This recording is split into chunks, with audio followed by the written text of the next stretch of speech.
Hello everyone. Today I'm excited to share with you a very useful Unity tool plugin, Clear Site Tool. This is a powerful Unity plugin designed to help developers easily manage line-of-sight obstacles in their games. With this tool, any object that blocks the player's view of key elements, such as the main character or important items, will automatically fade into a transparent state.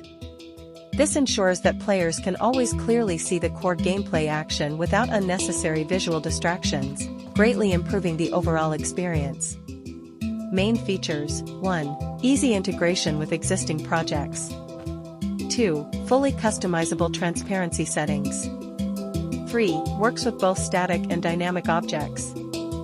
4. Optimized for performance with minimal FPS impact.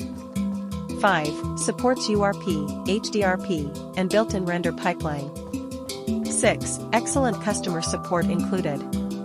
I've placed the purchase link for this asset in the video description and pinned comment. Hopefully, it'll be helpful for your next project.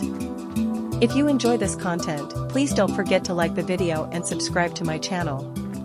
I'll continue sharing more interesting and useful Unity assets in future videos. Thanks for watching, and see you next time.